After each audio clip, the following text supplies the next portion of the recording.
And welcome, Jason. Hi, how are you? We are good and eager to hear the story of Tucker Carlson. Thanks for having me on to talk about it. I really appreciate it. Yeah. So I guess my first question to you is what got you interested in Tucker Carlson as a subject for an entire book? I asked myself that question a few times during the process of writing it. The genesis for the book was I was having a conversation with my agent not too long after January 6th in 2021, and we were talking about he wanted me to do a different book. He wanted me to do a book about the kind of coming Republican Civil War that was going to take place now that Donald Trump's political career was over, and there were going to be various Republicans, vying for his supporters, and this was going to lead up to the 2024 campaign. And I was explaining why I didn't really want to do that book, and one of the reasons was all the various people who were going to try to, inherit Trump supporters. I thought were not going to succeed in that mission because even if Ron DeSantis or Ted Cruz or Josh Hawley like staked out a hardline anti-immigration position or opposed free trade deals or whatever else, they lack Trump's just entertainment ability and his charisma, and I think that's such an important facet of the support he has from various voters. And it's just kind of like an offhanded comment. I said something like, the only person who could pull that off is Tucker Carlson. And I think both of us kind of paused and were like, wait a second, maybe there's a book there. And, Tucker is like, he's not, to me at least, he's not like an interesting or significant enough figure to sort of warrant a full-scale biography. I mean, maybe, at some point he would be later on, but I thought he would be a really good subject because he would, by using him, you could tell this much larger story about conservative media and conservative politics over the last 30 years. Because, where Tucker began his career is so different from where he's ended up. And over the course of these 30 years, he's either created or has been a part of a number of institutions that I think are really important and were kind of he gave me entree to write about those institutions. He's also sort of part of a cohort of people who came to Washington in the mid 90s to do politics, do political journalism. And he gave me an opportunity to write about those people as well. So it was the larger story he enabled me to tell, which is why I wanted to focus on him. So did you actually get his permission to write this book? You knew him at one point, right? I did, yeah. And I've known him for a long time. I mean, I first met him in I think it was 1997. I was an intern at the New Republic magazine in Washington, which was a liberal political weekly. And Tucker worked for a magazine called the Weekly Standard, which was a conservative political weekly, which was sort of it was self-consciously kind of modeled on the New Republic, except from the right. And the two magazines were very similar. Everybody kind of knew each other, and Tucker was good friends with one writer in particular at the New Republic named Steve Glass, who maybe people have heard of. Yes. And so Tucker used to come for lunch. They had like a standing weekly lunch date, and sometimes Tucker would come by the office to meet him. And I was just an intern. But Tucker was, he's only, I think, like 4 or 5 years older than me, but he was already like way ahead of where I was career-wise. Even at that young age, he was an extremely successful magazine reporter and someone who, I knew who he was. I don't even know if he was on TV at that point, but he was very distinctive looking. He had his bow tie and his prep school haircut, and he was extremely friendly and nice. And if Steve was busy and kept Tucker waiting, like Tucker would talk to the interns, and it's just someone who, was interesting to talk to. And then just over the course of our various careers, I mean, I would talk to him a lot for stories. He could be a source for stories or just someone to bounce ideas off of. Even though he went into television, it's sort of, I think, for good full time in the early aughts, he definitely retained the muscle memory of a good magazine writer. And so when I would talk to him for stories, I would be trying to get information, but also he was just someone who was kind of good to talk to because he kind of knew what you were doing and knew what you wanted and could one, give you that, and two, even sort of help you with ideas of your, he would have ideas about things. So he was just someone I enjoyed talking to, and, really talked to him up until I started writing this book about him. And then when I, went to him and said I was doing a book about him, he said he wanted to talk to me, but he was worried Fox wouldn't let him.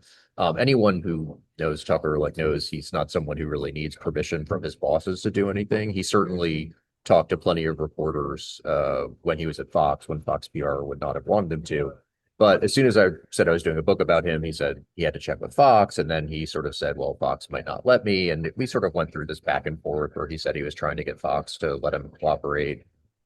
They weren't. And eventually that just kind of ran out. And then when he was fired from Fox, I, reached out to him, was like, hey, they can't stop you from talking to me anymore. But he didn't respond to that. So, he did not cooperate with the book. I don't think you really need to get permission from someone per se, but he did not cooperate.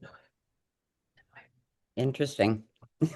Have you heard from him since the publication? I have not, no. I saw he gave one interview to someone, a media reporter, in which he said he hadn't even realized the book had come out. He didn't think anyone would be interested in it. So, but I haven't heard anything beyond that.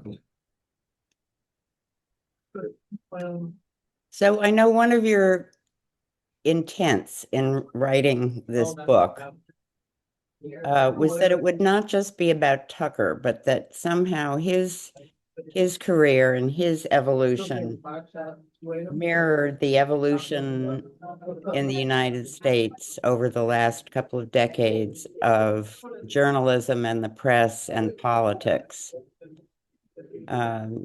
Do you want to say a little about? Sure. Yeah. Well, I mean, where he started and where I sort of start the book is his time at the Weekly Standard, which was founded in 1995 by Bill Kristol, Fred Barnes, and John Podhoretz. And the Standard sort of, as soon as and bankrolled by Rupert Murdoch, and the Standard, as soon as it was launched, became the preeminent magazine in conservative politics in the United States. It quickly sort of surpassed and supplanted National Review. And I'd say the dominant ideology at the Weekly Standard was neoconservatism. These conservatives who maybe had once even been liberals, who sort of emerged from liberalism, in the 50s and 60s. And I mean, the famous phrase was they were mugged by reality. Yeah. And these were actually kind of the children of the original neoconservative, like Bill Kristol's father, Irving Kristol, is one of the original neoconservatives. Norman Podhoretz, John Podhoretz's father, is one of the originals. But these guys were neoconservatives, and they supported, I mean, especially on foreign policy, they supported an aggressive American, role in the world and an interventionist role. They championed the Gulf War in '91.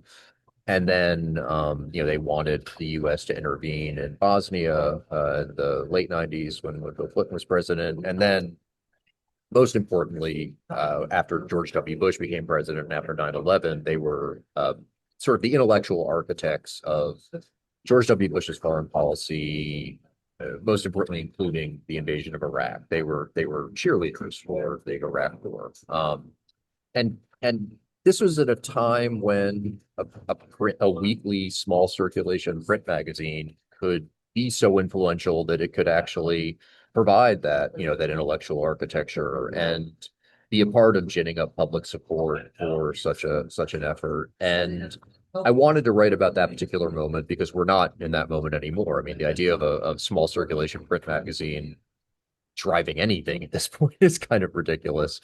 But the Standard really did that. It was read inside Bush's White House, and there was a lot of sort of intellectual traffic back and forth between the magazine and the administration. And it was a very particular ideology, and that was where Tucker started. And he was not like an ideologue per se. There were certainly people at the magazine who were more more ideologues than journalists, like Bill Kristol himself. I mean, like David Brooks, Charles Krauthammer, people like that who were journalists, but they definitely had an ideological argument they were trying to advance. Tucker was sort of more of just kind of a good writer and a good reporter, but he was also a team player. And in his particular role, he sort of tried to contribute to that effort. And one of the the big causes of the Weekly Standard back then was trying to rid the conservative movement of a group of people who were known as paleo conservatives, and Pat Buchanan was probably the most sort of prominent member of that group, and they were isolationists. They were often they could be conspiratorial. Buchanan obviously had some, controversial views on Israel, on World War II, on all sorts of things. And I would say sort of after getting the US into war in Iraq, probably the Weekly Standard's number two cause was excommunicating Pat Buchanan from the conservative movement and reading him out of it, basically. And that was something that, at the time you actually could do. These institutions still had they were strong enough to actually kind of, exile people. And Tucker was also on board with that project and, would write negative things about Buchanan, reported stories, but negative reported stories about Buchanan, say negative things. And I feel like people who encounter Tucker today, and in a lot of ways, Tucker is kind of the true heir to Pat Buchanan. That's what he's become. It's very sort of, I think, surprising to them to revisit Tucker in the late '90s and early aughts when he was one of the people accusing Buchanan of anti-Semitism and calling him a kook and things like that. So I think getting a chance to kind of write about that and that period, just because it is so foreign from who Tucker is today, I thought it was an important thing to do. So would you say that the neoconservatives were interested in exporting democracy and Some regime were. change, and the paleos were more isolationist and, Yeah, yeah, exactly. America first? And That was the fundamental conflict. And some neocons were sort of more interested in exporting democracy than others. Some just kind of wanted a muscular role for the US in the world. But in general, that was how the disagreement broke down. Yeah. so then talk to us some about how the enormous evolutions and changes in the media, and how Tucker Carlson's story reflects the move, I guess, from these what used to be very influential political journals Yeah. to basically social media. Yeah, with the stop at cable news. I mean, the With Weekly Standard. big stop at cable news. So Let's like the Weekly Standard was founded in '95 with Rupert Murdoch's money, and he started the Standard before he started Fox News. And at the time, he was someone who had a good amount of media success in the United States. He's from Australia, and then he'd had a lot of political and media success in Australia and in England, where he owned a number of papers. He owned some papers in the United States, but they hadn't really been all that influential in terms of politics. I mean, the New York Post, was influential in New York City mayoral races, but he didn't really have a national presence. And I just think it's really interesting that, in 1995, a rich man who who was a political player in the UK, who was picking prime ministers in the United States when he wanted to achieve something similar. His move was to start, a 50,000 circulation weekly political magazine. Like that was sort of his first thing to do, which, is like you wouldn't do that today. So I think that was like an important thing to take note of. And then you have, Tucker himself, who I mean, I like to say that if he had been born, maybe 20 or 30 years earlier, like he would still be a magazine writer today. The people that he grew up reading and idolizing in a lot of ways, like Tom Wolfe and George Plimpton and Hunter Thompson, by the time he came around and by the time he was, moving into journalism, I think he realized that the careers that those people had like weren't possible anymore in print journalism. I mean, he realized like a lot sooner than a lot of us, and I include myself in this, that print was sort of a dying form. And at the same time, he was recognizing that, even if you were able to grab the brass ring at some point, whether that was, a column in the Times or whatever, a job at the New Yorker or whatever, it really wouldn't be worth that much. And at the same time, he was having this realization, cable news was really exploding. CNN came online in 1980, I think, and had its moment during the first Gulf War. But Fox and MSNBC, they didn't launch until 1996. And when those were founded, it tripled the amount of time that these cable news networks needed to fill. And CNN, the way they filled their airtime was they had reporters around the world, and it was a fairly kind of straightforward, bare bones operation where, their philosophy was the news is the star, and you didn't necessarily know who the reporter was in Mogadishu bringing you the story, but you knew that they were going to bring you the story. It's really expensive to do that. And Fox and MSNBC didn't want to spend all that money on building up an international network of reporters and journalists. So what their kind of master stroke was to basically just have people on to talk about the news, not to report it itself. And it used to be if you were a political reporter and you were on TV, like you didn't get to go on TV until you were really, veteran and seasoned and really well established, someone like David Broder. But when Fox and MSNBC came on, it really lowered the bar in terms of who they would have on. And basically, you just needed to be someone who was articulate and glib and could talk about anything and offer an opinion about anything that sounded convincing. And and they started just signing up tons of younger journalists who were capable of doing that, and Tucker was one of them. And I think he was surprised by the reach he had through television. He would spend months sweating a story for print, and cultivating sources and writing it, and just kind of it's incredibly sort of taxing and laborious. And then he would do a 5 minute hit in the afternoon on CNN and say something just completely, not well thought off, not well thought out, just off the top of his head about some environmental policy. And the next day, the EPA administrator would call him about that. And I think he kind of recognized, like, wow, like I have a lot of reach here. And I think, there's several through lines in Tucker's career, despite all the ideological transformations and job changes and everything. And one of them, I think, is a real desire for influence and power and fame and money to a certain degree. And television was something that could give him that in a way that print couldn't. So even though he was an extremely promising young magazine reporter and was getting a lot of interest, he graduated from the Weekly Standard fairly quickly and was eventually writing for Talk magazine, which Tina Brown founded after leaving the New Yorker. I mean, at the time, it was like you couldn't really do much better than that. He decided to leave print behind because he thought television would be able to sort of give him what he wanted, and he jumped over to CNN.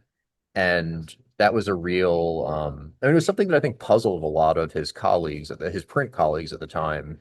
Christopher Hitchens was someone who he was very good friends with, and sort of said, don't do this. This is, this is beneath your talents. You shouldn't do this. And I think a lot of people had that conversation with him. And he used to kind of humor those people by saying, yeah, I agree. It's a stupid medium, and it's, I'm doing it just for the money. He had children young. He already had two kids at that point. I think he eventually had four. They were going to go to private school, and he needed to be able to pay for that. And that's what he would say. But I also think that the part he didn't say out loud was, you guys are dinosaurs. I'm going to go somewhere that, I'm actually going to be able to become as influential and powerful as I want by doing this. And that was like a really important step in the evolution of, political media, because there was a period, I think, for basically 20 years or so, up until very recently, where cable news drove everything. I mean, that was the dominant, like, media form in American politics. And certainly, Donald Trump doesn't come around with cable news. And I think Tucker was at the center of that for a long time. So what's driving everything now, if not cable news? Cable news is kind of the way print was, 25 years ago. It's a dying medium. The people who watch it are, Us. yeah, it's older. It's an older audience. Yeah. And the thing that's taking its place now is this streaming world. And that's where Tucker finds himself now, kind of by accident. I mean, we're sort of jumping ahead in the story, I guess, but he was fired from Fox in 2023, in a move that still I don't think anyone fully understands what happened. I mean, I tried to report it out for my book, and I was never able to, like, come up with an absolutely, silver bullet reason for why he was fired. It was all the various theories are not completely satisfying on their own. My guess is it was some combination of things. I'm sure he was not happy about being fired at the time, but actually, I think in hindsight, it turned out to be a bit of a blessing in disguise because it gave him a head start in this streaming world. And he's really in the 3 years, almost 3 years since he was fired, he's managed to not only sort of retain his significance, but I think in some ways expanded it even. And it's something that all the various cable news people are going to be forced into this area at some point, just because I think they're going to lose their platforms. And he's already established himself there, and he knows the things that work. It's a slightly different just like you need to do things a little bit differently. Like at Fox, he had a huge built-in audience. Like he doesn't have it anymore. And I think one of the reasons he's gotten, more extreme in the past few years is in part because you're kind of a slave to the attention economy at this point if you're in his role, and you need to keep on doing things and making outrageous statements and having on outrageous guests because you need to keep people's eyeballs on you, and that's I think that explains a little bit of what it's not the full story of why he's doing Yeah. these things, but I think it's certainly part of it. Yeah, you said he responds to how many clicks he gets, how many Yeah, clicks yeah, on from his audience. So yeah. he's aware of where the audience is and is moving.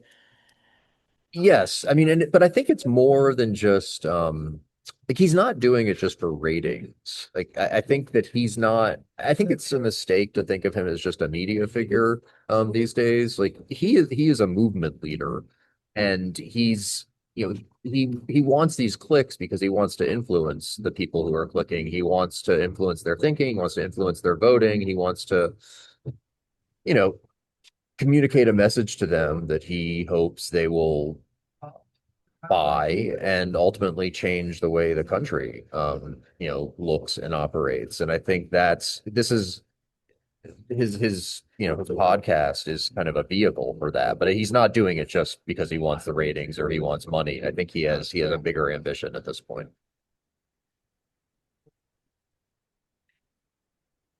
What were the most influential factors, would you say, in his movement to farther right?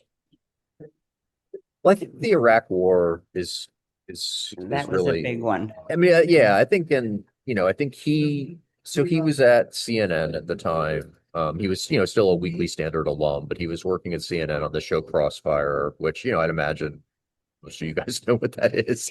When I talk to like people younger than me, they have no idea what Crossfire is, but I remember Crossfire, and it was the preeminent political debate show on cable news, and it was a standard format. You had a host on the left and a host on the right, and you had a guest, and they would debate. And Tucker was one of the hosts on the right, and as a host on the right, it was kind of his job to basically, be a mouthpiece for the Bush administration and support, publicly support their arguments for going to war in Iraq. Because, on the left, you had the two hosts were James Carville and Paul Begala, who, every day would bash George W. Bush as an idiot and we're going to go into Iraq and this is going to be a terrible mistake, and it was Tucker's job to give the other view.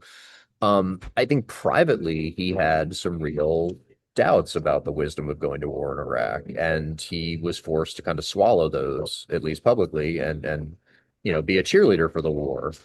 And then once the war started and it became pretty apparent pretty quickly that it was a mistake, Tucker, to his credit, I think was really one of the first conservative pundits who supported the war to admit his mistake and to disavow his support. He went to Baghdad on a reporting trip. He went to do a story for Esquire magazine, came back and said, I'm embarrassed I supported this. This was a terrible mistake.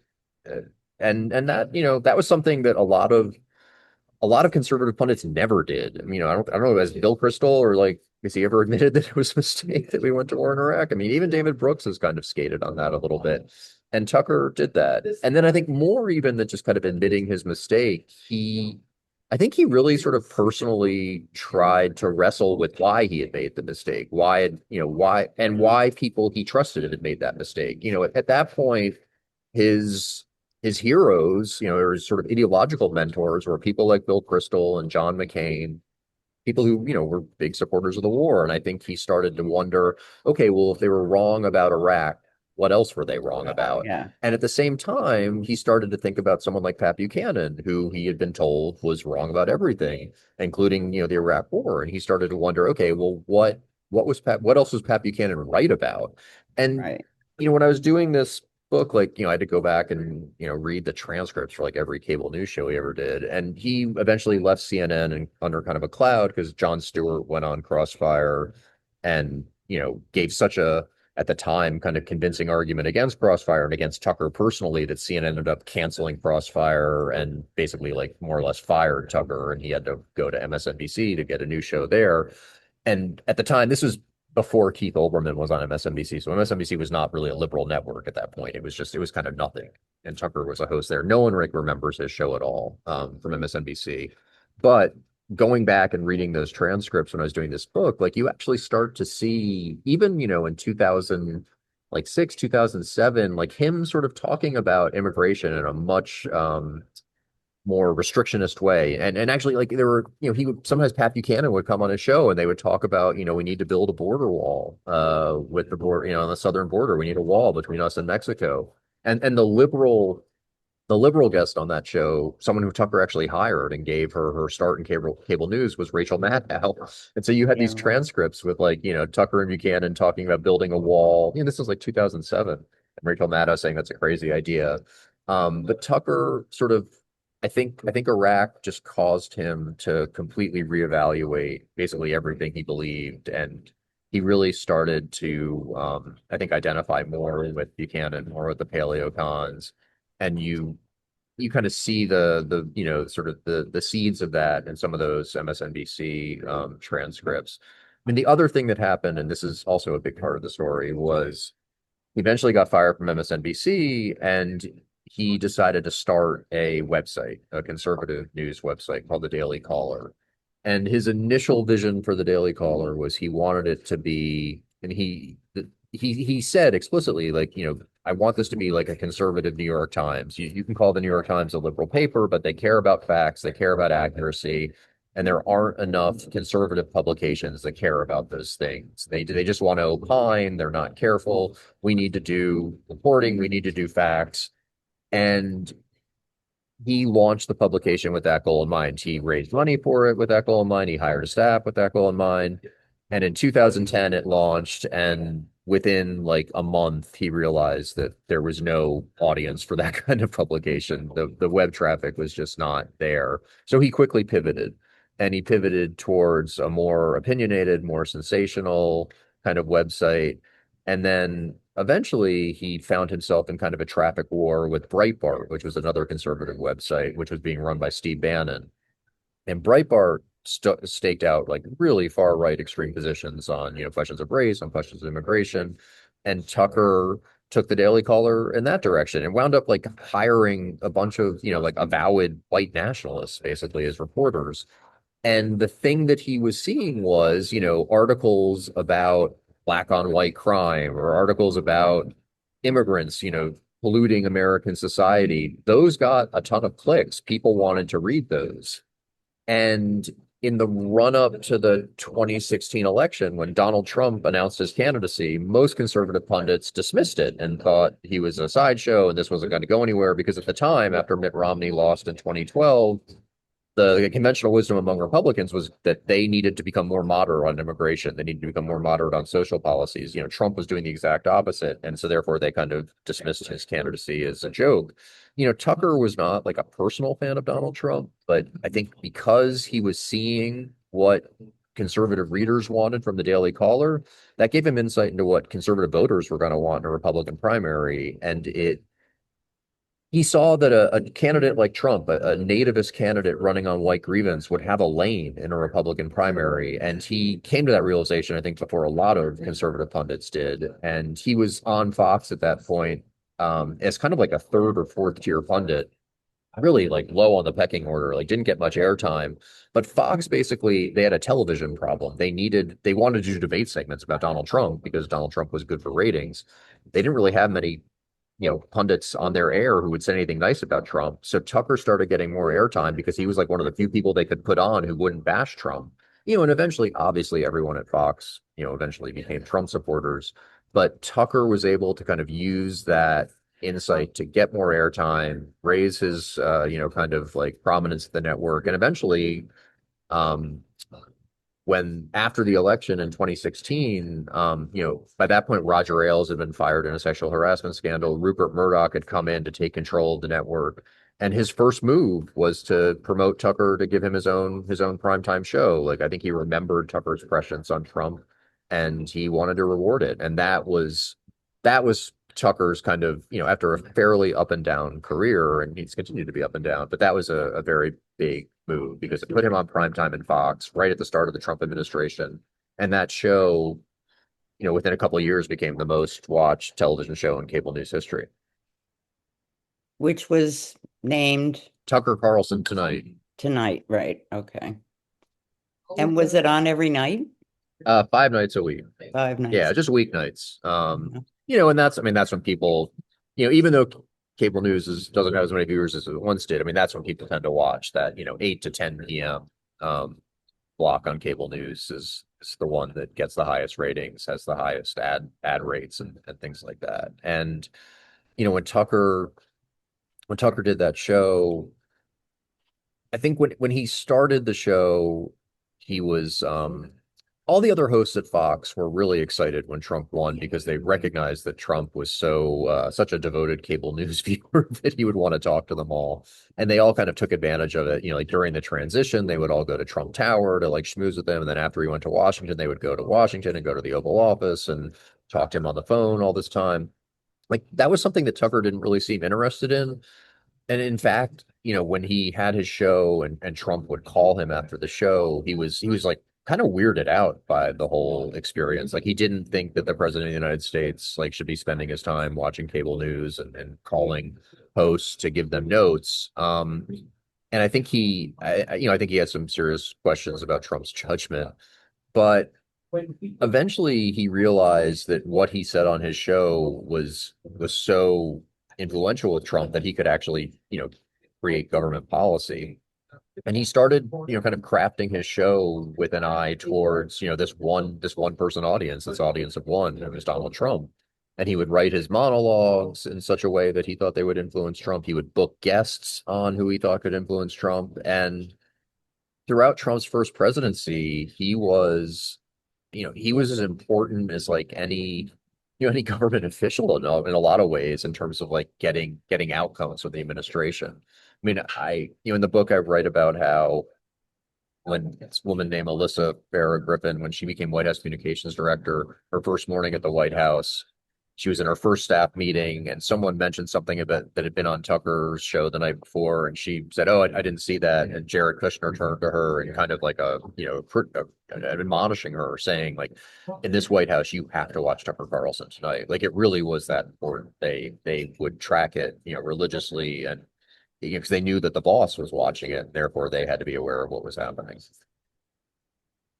And this was Trump's first term. This is Trump's first Right. term, yeah. And it was a really I despite doing this book, I really don't like cable news. I try not to watch it that much. I had to, watch and read a lot for this book, but of all the cable news shows, like I actually Tucker's was like the most interesting because even though he was very supportive of Trump from an ideological standpoint, he didn't buy into the cult of personality that the other hosts on Fox did. He rarely praised Trump as a person.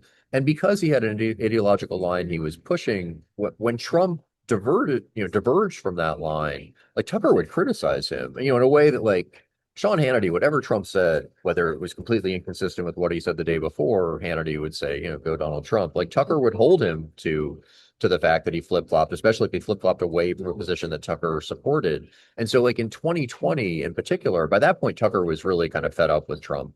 And he, on his air, attacked him for his handling of the pandemic, attacked him for not cracking down harder on Black Lives Matter protesters.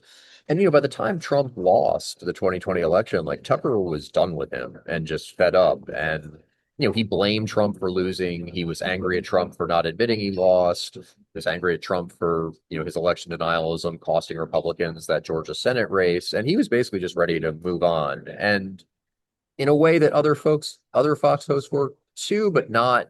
Tucker, I think, really felt it. It just made him a more interesting. It was just a more interesting show than basically everything else on the network because you would get unexpected things sometimes, and there was an ideological consistency and ideological coherence that he held the White House too, and that was even if you disagreed with it, it made for better television, I would say. Hmm. So what happened? Yeah, How good did he question. move? What brought him to move even farther to the right? And I mean, I think a couple things. When he was fired from Fox, like I said earlier, he lost that built-in audience and he needed to figure out a way to stay in the public eye. And one way he could do that was to align himself with Trump in a way that he never aligned himself with Trump personally in a way he did not do Mhm. during Trump's first presidency. Right. And so, Tucker, for like all intents and purposes, was like a member of Donald Trump's 2024 presidential campaign. He would speak at Trump's rallies. He spoke at the Republican convention. He behind the scenes was an important advisor. He was one of the sort of leading voices promoting JD Vance as Trump's running mate, and influencing Trump to pick him. And I think he recognized that although he was very careful in the first Trump presidency to not be too identified with Trump, like he wouldn't even like allow himself to be photographed with Trump, or tried to avoid being photographed with Trump the first time around. This time he saw the advantage of being identified with Trump because it was a way to, look important and maintain his relevance. So that was, I think, one move that he, took. Another move was, I think, just becoming, like I said earlier, just more outrageous. Just at Fox, he was very successful at taking really fringe ideas and stories and theories from like the far, far, far, far, far right and smuggling them on to prime time and watering them down a little bit or making them seem a little bit more palatable to present to mainstream conservatives. I think like the most prominent example of this is great replacement theory, which was something that had lived, on the far right for a long time, but certainly was not something that was being presented on Fox News. And Tucker took that theory, which, great replacement theory is this idea that elites, oftentimes Jews, are encouraging immigrants to come to the United States, or immigrants of color to come to the United States to replace white voters.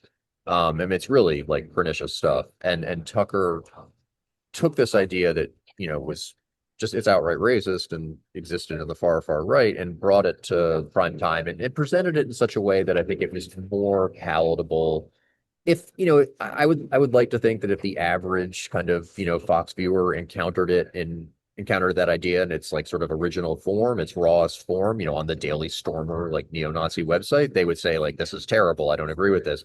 But when Tucker presents it to him, he's making it seem not as crazy and not as awful. And they're like, oh, that's actually maybe not that bad an idea. And great replacement theory is now I don't know if it has majority support among conservatives, but it's getting up there. And I think Tucker's kind of responsible for that. Anyway, Tucker did those things at Fox.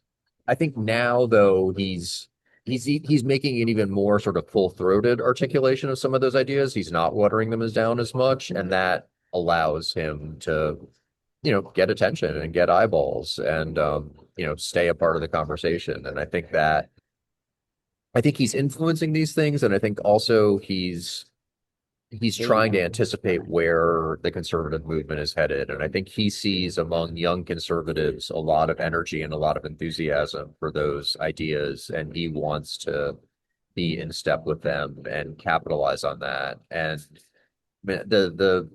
the Nick Fuentes interview, which got a lot of Yeah, attention, I was going to ask you about that. Yeah. I mean, that became, I mean, that's the controversy that kicked up to me was fascinating because, like, Nick Fuentes, if you don't know who he is, I mean, he's an avowed neo-Nazi. He's an avowed white supremacist. He's extremely popular with young, sort of disaffected conservative men. And he and Tucker had been feuding. Tucker had sort of picked a fight with him online. I mean, it was sort of strange because they don't disagree that much, but they were having this like really intense feud. Tucker, accused him of being a Fed and said he's a weird gay kid living in his parents' basement. And Fuentes, accused Tucker of being also a Fed and being a poser. And they were having this fight, and Tucker was losing the fight. Like Fuentes's fans, they're called groypers, they were siding with Fuentes and they were attacking Tucker. And I think Tucker realized that he believes he could not afford to lose the Reuters. Like he's making the calculus that to be successful in conservative media and conservative politics these days, you need the support of neo-Nazis. And so he invited Fuentes on his show as kind of an olive branch. And he gave him, he did a sort of softball interview with him for 2.5 hours, and disagreed with him like here and there on little things, but for the most part, allowed Fuentes to just, spew his crap. And it triggered this sort of fracturing of the conservative movement that was really surprising because Fuentes had had dinner with Donald Trump at Mar-a-Lago a couple of years ago, and there wasn't nearly as much outrage about that as there was about Tucker hosting him on his podcast. And I think I think the Fuentes incident was really, or the Fuentes episode was really significant in the sense that it showed how Tucker's thinking in terms of him wanting to like appease and placate someone like Fuentes because he fears that he needs people like that on his side for what he wants to achieve. And his political radar has been really good for the past 10 years. And it's really, I think, significant and scary that he thinks this is where things are headed, that he thinks the Fuenteses of the world are the ones who have, the wind at their back in conservatism. And so I think it's important to pay attention to for that reason. So, Jason, there are a couple of questions in the chat from members that I'm going to ask you.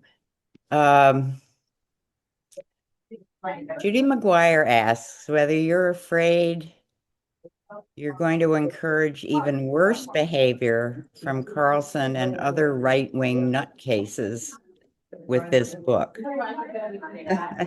Is that a thought that ever occurred to you? No.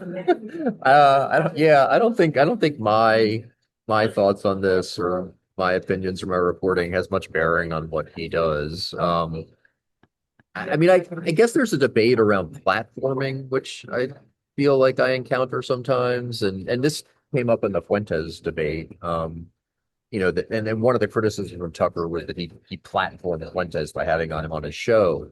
I guess I feel like the platforming debate is it's missing the point. I mean, Is that about legitimizing someone? well, Is that what it's you're how saying? you ask the question. I mean, like Nick Yeah. Fuentes is out there saying this stuff. Like you can ignore him if you want, but he's reaching people. And if you have him on your program, I guess you're maybe broadening his reach a little bit, but he's going to reach people anyway. And the thing you can do by having him on your program is you can ask him tough questions and subject him to scrutiny.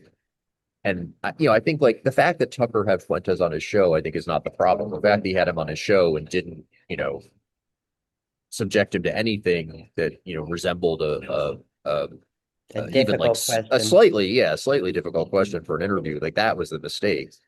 I think similarly with writing a book about Tucker. I mean, I think I'm subjecting him to some fairly like intense scrutiny, and I think he deserves that. I think it's important. I mean, that's one of the reasons I wanted to write the book was like I don't think you can afford to ignore someone like him or dismiss someone like him as just a carnival barker or whatever, because he's having an influence that greatly exceeds that of a carnival barker. And if he's going to do his thing, whether someone like me writes about him or not, I would just hope that in writing about him and holding him up and taking him seriously, and holding him up to scrutiny, that it can help people make informed judgments about him, which they might not do otherwise.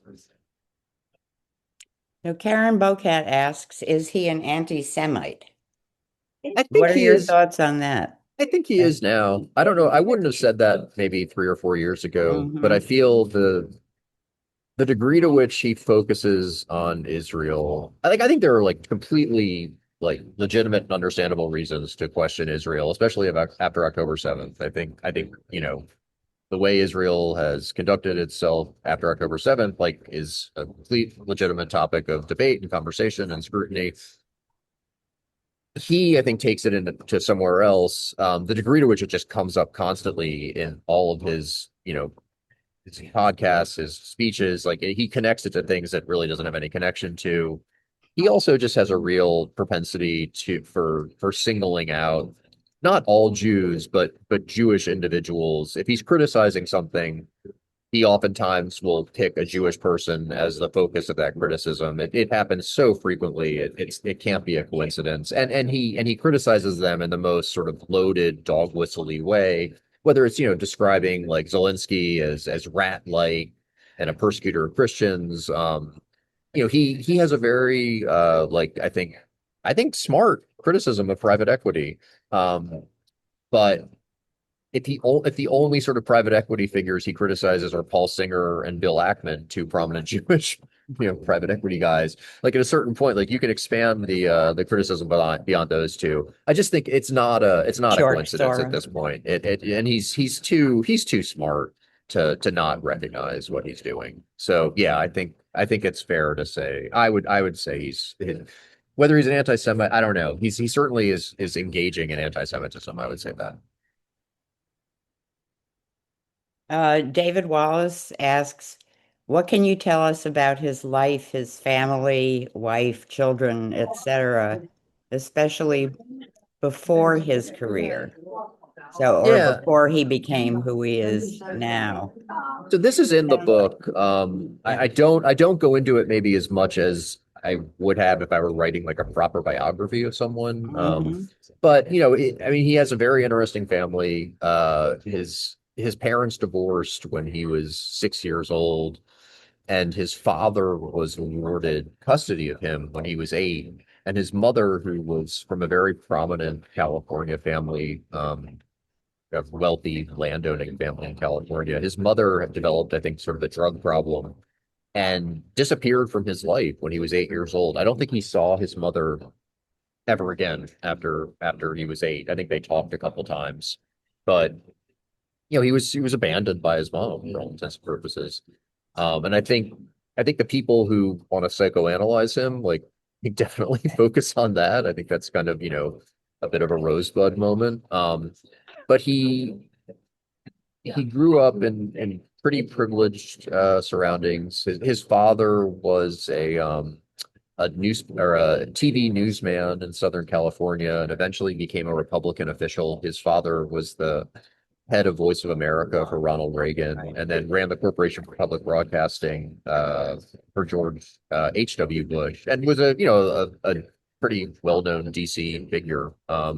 Sure, he spent plenty of time in Chevy Chase. I think he lived in McLean, but I'd imagine he went to plenty of Chevy Chase dinner parties. Um, and that was sort of the world Tucker grew up in. He went to a boarding school called St. George's in Rhode Island, and while he was there, he dated the headmaster's daughter, who he eventually married. And Yeah. they got married right after they were both done with college. Tucker actually didn't graduate from college. Right. But when he was finished in college, they got married right after that, and they started having kids like very early, and he wound up having 4 children. Three of them are not. He had three daughters and a son. Three of them are not political at all, but his son sort of followed Tucker into politics, and his son now works for JD Vance and his press office. So his wife, I think, is said not to be really interested in politics either. But that's like his family background. Okay. And maybe you could say a little bit about Tucker and his relationship with J.D. Vance and where you think that's all Yeah. heading. I mean, I think it's a pretty significant relationship. I think, he's obviously tight with Donald Trump. He's tighter with JD Vance. He and Vance, I think, have a real kind of ideological mind meld going on right now. I think one, they get along personally. They also get along intellectually. The kind of ideas that Tucker wants to talk about, like he does not talk about with Donald Trump. I think he can talk about them with JD Vance. And they share a lot of the same resentments. I think, especially of liberal elites. They got to know each other. They first met when Vance was still, it was right after the 2016 election, and he'd written Hillbilly Elegy, and he was kind of like the shiny new toy for liberals on both coasts as someone who could explain Trump's appeal to white working class voters. And I think I think Vance at first kind of really enjoyed that role, but I think at a certain point he started to feel uncomfortable with it. And I think Tucker similarly started to feel uncomfortable in that role as well. And they kind of bonded over their shared discomfort and shared kind of resentment of the people they were spending all this time with. And then when Vance decided he wanted to run for Senate in 22, Tucker he had his show on Fox at that point, which was like the most watched cable news show, and he would have Vance on his show a lot, which was really helpful in terms of the Ohio Republican primary. And then, as if just in case he wanted to be even more helpful, he started to encourage Donald Trump to endorse Vance in that Ohio Senate race. There were like 7 or 8 Republicans running. They were all vying for Trump's endorsement because whoever Trump endorsed was going to win the primary, basically. And Tucker, who was very friendly with JD Vance, like, went to bat for him with Trump, and Trump wound up endorsing him. And I think that's why Vance won that primary. Vance, I think, has really modeled a lot of his own kind of like his rhetoric and the views he takes after Tucker. I mean, especially like in his 22 Senate campaign, like his ads, like oftentimes like repeated some of the same language that Tucker would use in his monologues. He was kind of like a Tucker Carlson candidate. And I think that's continued to this day. I think he is, Trump is such I think like if you're a conservative intellectual, Trump is like a really kind of embarrassing and kind of confounding figure. A lot of these conservative intellectuals, particularly the ones who call themselves national conservatives or NatCons, they've tried to kind of like retrofit an ideology to match Trump's, but like Trump is always like screwing it up because he's always changing his mind and saying the wrong thing. Like JD Vance is like a true believer with this stuff. Like he's like a real NatCon, the same way Tucker's a real NatCon. And I think